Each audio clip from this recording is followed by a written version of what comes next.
Olá, bem-vindos a High Valley. Hoje vou entrevistar Felipe Labor. Felipe é o Design Manager na equipe de Google Home. Ele é brasileiro. Oi, Felipe, muito obrigado por ter vindo. Oi, obrigado pelo convite. Obrigado por estar aqui. Felipe, você começou sua carreira no Brasil e hoje é Design Manager na equipe do Google Home, que é um produto super visível, com muito destaque. Você diria que quando começou sua carreira, esta seria uma meta? Eu nunca tive uma meta muito específica, sei lá, de ter um cargo alto numa empresa como o Google. Foi uma coisa que aconteceu. Eu acho que a forma que eu organizava mais a minha cabeça em relação a eu tenho macro metas. Mas eu sempre imaginei que eu tinha que estar pronto para quando eu fizesse 40 anos. Quando eu fizesse 40 anos, eu queria sentir que eu sei o que eu gosto e eu sei o que eu sou bom. Eu pensava muito isso, então eu dividi a minha vida meio em décadas, assim. Eu pensei, dos 20 aos 30, eu vou testar um monte de coisa, vou testar diferentes carreiras, diferentes tipos de empresa, para saber mais ou menos o que eu gostava. E aí, uma vez sabendo o que eu gostava, dos 30 aos 40, eu ia ficar muito bom nisso. E aí, quando eu chegasse nos 40, eu ia ter uma serenidade para trabalhar com o que eu gosto de uma forma segura. Hoje eu tô com 35 anos, e nessa sede de tentar aprender e ficar bom numa determinada área, eu acabo forçando o meu crescimento na minha carreira, digamos assim, eu acho. E me levando de um trabalho de consultoria, de negócios, depois entrando na Hilde, no Brasil, e depois sendo transferido para cá para os Estados Unidos e finalmente chegando no Google. Então, a coisa concreta, tangível de ser um gerente no Google não era uma coisa que passava na minha cabeça, mas eu tinha, sim, essa ideia de estar me consolidando na área que eu gosto entre os 30 e 40 anos. Então, você menciona uma agência que é huge, você fez trabalho de consultoria de negócios. Quais foram, se você tivesse que analisar sua carreira, quais foram os momentos chaves na carreira? Eu acho que para chegar aqui, eu diria que foi um trajeto de uns 15 anos, se eu não me engano. Então, eu estudei engenharia de produção na faculdade, eu não estudei design. E engenharia de produção é uma coisa que é muito amplo o campo de engenharia de produção, né? E eu costumo pensar que o papel do engenheiro de produção é fazer mais com menos. Então, você aprende a produzir mais e eficiência. E isso pode ser aplicado a qualquer coisa, né? Pode ser aplicado para uma linha de produção de uma indústria, que você quer produzir mais com recursos restritos, ou pode ser no mercado financeiro, que você quer render mais dinheiro com uma quantidade menor de dinheiro. E no meu caso, eu comecei a trabalhar mais com tecnologia, mais para o final da faculdade, e eu vi que essa filosofia de produzir mais com menos também poderia ser aplicado para um usuário. Quando você está usando um sistema, como é que você tem o maior retorno possível com menos esforço? E foi aí que eu fui me encaminhando para a usabilidade. Eu diria que alguns momentos chaves, assim, que meio que deram uns pulos, foi quando eu, estudando engenharia de produção, já fazendo estágio, trabalhando com consultoria de negócios, eu já comecei a me interessar mais, pesquisando muito por usabilidade. E aí eu decidi, quase que autodidata, aprender isso, porque na minha faculdade não tinha nada especificamente sobre isso. Então me inscrevi em cursos, comecei a fazer parte de grupos de discussão, li um monte de livro e botei na minha cabeça que vou trabalhar com isso. E aí um dos momentos assim, que foram interessantes, que eu trabalhei numa consultoria de sistemas, desenvolvendo software, e eu fazia meio que o paralelo entre consultor de negócios e também... naquela época não chamava de UX ainda, mas um profissional de UX, né? Pensando os fluxos, os usuários, a jornada do usuário. E aí teve um dia que eu decidi, eu recebi um e-mail assim, falando, vai ter um congresso e o dia limite para escrever o artigo para o congresso é amanhã. Aí escrevi um artigo, passei a noite acordada escrevendo artigo sobre um projeto que eu fiz na empresa que eu trabalhava. Mandei no dia seguinte para a comissão organizadora do evento e acabou que o artigo foi selecionado. Foi o primeiro artigo que eu escrevi na minha vida, foi o primeiro congresso que eu participei na minha vida. E nesse evento eu conheci o Felipe Memória, que na época ele era um diretor da Hild, ele não era sócio ainda, acho que ele era um diretor da Hild, se eu não me engano. A gente se conheceu e 3 anos depois ele estava ajudando a abrir a Hild no Rio e ele, sei lá, se lembrava do evento que a gente participou junto. Ele falou que a apresentação que eu fiz era um pouco parecida com o tipo de apresentação que eles faziam na Hild. E ele me convidou para fazer parte da equipe da Hild. Então eu diria que esse decidir ser autodidata para estudar sobre usabilidade e participar desse congresso foi um momento chave, porque aí foi quando eu conheci o Memória e ele me chamou para o evento.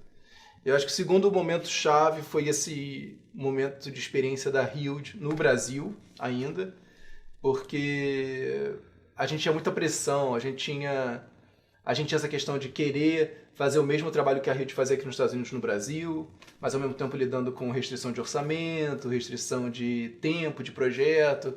Então a gente tinha que ser muito criativo. E mais uma vez, até voltando um pouco à questão da engenharia de produção, produzir mais com menos. Então todo mundo fazia tudo, tinha um sentimento, porque a gente tinha essa marca Hild, mas ao mesmo tempo um sentimento meio de startup, que a gente estava fazendo aquilo acontecer. Né? Então essa experiência de quase empreendedora, de fazer o escritório funcionar, crescer, se expandir, porque chegou um momento que a gente já estava com um monte de projetos no Brasil e até na América Latina, com projetos na Colômbia. Então, esse foi um outro momento chave, que meio que você solidifica essa questão da visão de projetos estratégicos digitais, de diferentes plataformas e também com diferentes tipos de negócio, cliente, culturas. E o terceiro momento-chave foi essa experiência aqui nos Estados Unidos, eu acho. Que depois que eu fui transferido para o escritório de Nova York da Hild, você começa a ter que lidar mais com outros contextos, né? Outras dinâmicas e outras disciplinas. Trabalhar mais conectado com gerente de projeto, gerente de produto, com engenharia, com produtos mais globais. E você agora que ocupa o cargo de gerente, de manager, o que você acha que é um bom manager? Para mim, e eu penso muito sobre isso, né? O que significa você ser um gerente de profissionais criativos? Porque eu acho que existe uma ciência já atrás de gerenciamento e existe uma literatura, cursos. Só que na medida que eu fui trabalhando com mais profissionais criativos, em diferentes momentos da minha vida, porque um dos meus primeiros empregos foi trabalhar numa gravadora, então na gravadora eu trabalhava muito com compositor de música, com músicos, com designers, e depois esse momento da Hild também, trabalhando diretamente com designers, você se dá conta que a bibliografia, a literatura, a ciência que existe por trás de gerenciamento tradicional, às vezes não se aplica para um gerenciamento de profissionais criativos. Acho que o profissional criativo tem outras demandas, tem outros desejos, outras necessidades. Então, até hoje não sei se eu inventei isso, mas eu acho que eu li em algum lugar uma frase do Burle Marx, que foi um designer de jardins no Brasil, e que eu acho que ele tem essa frase, que ele fala que o trabalho da pessoa que está pensando num jardim, você pensa na grade do jardim, você pensa na seleção das plantas, você pensa como cuidar do solo, mas no fundo, as plantas vão crescer como elas quiserem. E, então, que o jardineiro está ali meio que tentando delimitar o espaço, o ambiente, mas que ao mesmo tempo você tem que dar espaço para a planta crescer naturalmente. Então eu acho que um bom gerente para designers, um bom gerente de profissionais criativos tem que ter essa combinação, que você tenha uma preocupação deliberada de pensar como eu vou providenciar o espaço ideal para esse profissional trabalhar, mas ao mesmo tempo entendendo que esse profissional é criativo e que ele tem necessidade de desabrochar e crescer como indivíduo. E você acha que tem alguma diferença entre ser gerente no Brasil e aqui nos Estados Unidos, no Silicon Valley? Tem diferença, porque o mercado é diferente. Mas digamos que muitas coisas que eu aprendi em cargo de liderança no Brasil me ajudam muito aqui, que é essa questão de talvez de você ter que ser criativo, ter que ser ágil, ter que ter uma flexibilidade, que no Brasil demanda que a gente tenha essa flexibilidade. Eu vejo que isso me ajuda muito aqui.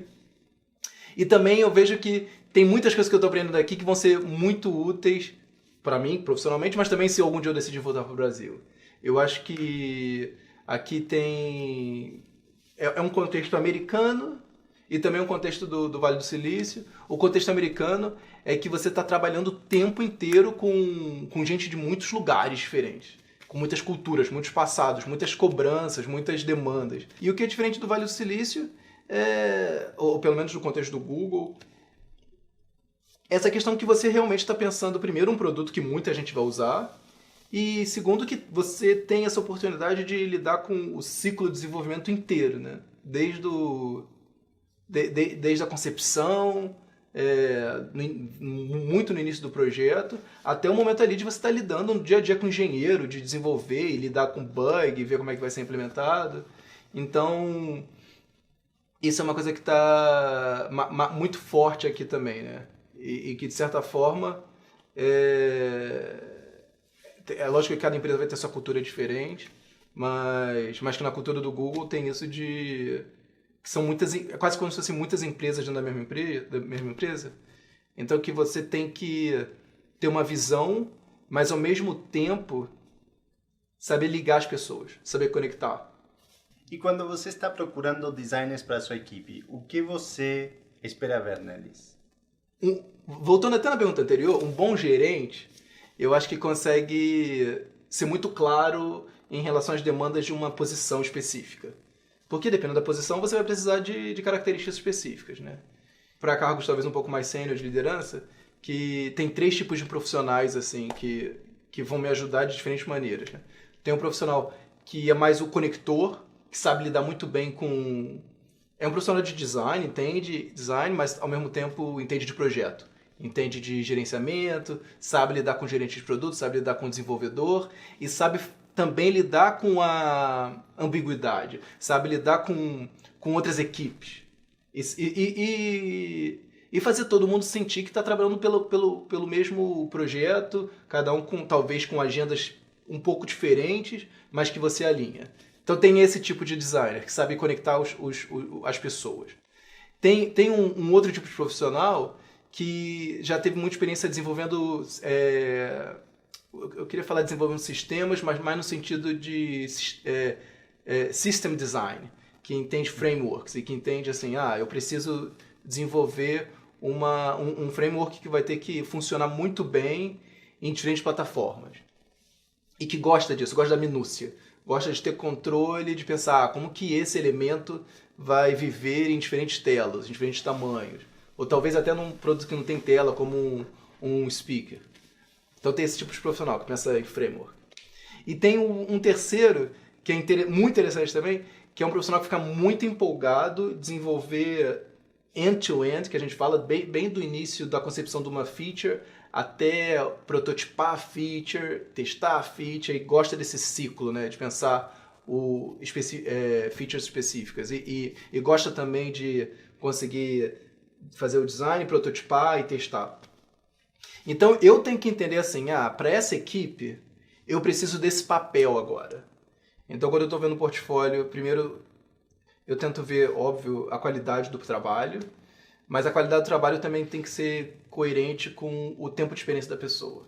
Então, às vezes acontece assim, eu vejo um portfólio que parece ser interessante, que o trabalho é bom, bonito, mas eu vejo que, digamos assim, mas a complexidade dos projetos não é tão alta.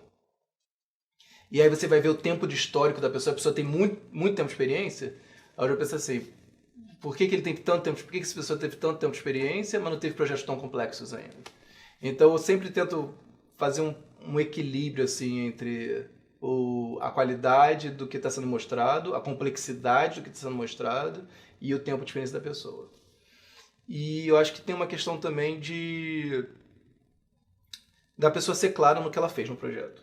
Porque é muito normal, muito comum a gente receber um portfólio e aí os projetos são lindos, super interessantes, e aí você não entende o que a pessoa de fato fez.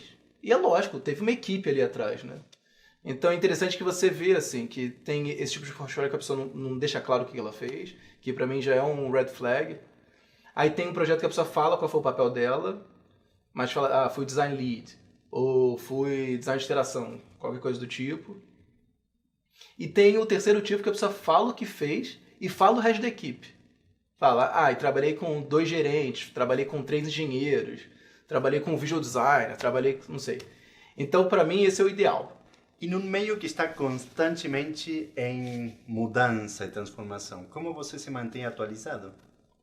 Eu tô sempre pensando, é lógico que eu me desligo às vezes, mas eu tô sempre pensando assim, o que eu tô fazendo tá me ajudando, tá ajudando a me desenvolver? Eu tenho esse pensamento instintivo o tempo inteiro. Então uma coisa que eu faço eu tento usar tudo, muito, do que eu tô projetando. Por exemplo, eu não sou um gamer, mas se eu estou trabalhando num projeto de videogame, eu vou começar a jogar videogame. E começar a jogar no sentido de ficar viciado em jogos de videogame. A segunda coisa é que eu estudo muito. Eu leio muito, faço curso. Às vezes você está lendo ali um livro e você pensa assim, caramba, a resposta estava aqui nessa página, como é que as pessoas não viram ainda? Então estou sempre lendo e também adoro fazer curso. Então desde que eu me mudei para cá, eu já fiz um curso de ética. Tem muito ficado na minha cabeça nesse momento inteligência artificial.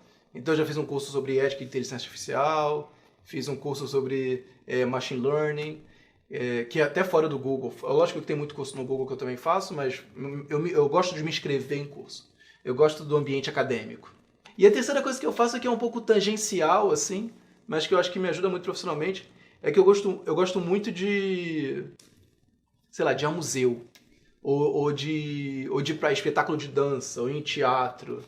Meu cérebro começa a fazer umas conexões muito loucas, assim. Parece que abre umas conexões que na vida real, no cotidiano, eu não faço essas conexões. Bom, Felipe, muito obrigado. Toda a informação que você deu para a gente foi super rica e interessante. Obrigado por ter vindo ao nosso programa. Que bom, e estou feliz de participar. Obrigado de novo por ter me convidado. If you liked our channel, feel free to subscribe, like it or share it. Thank you.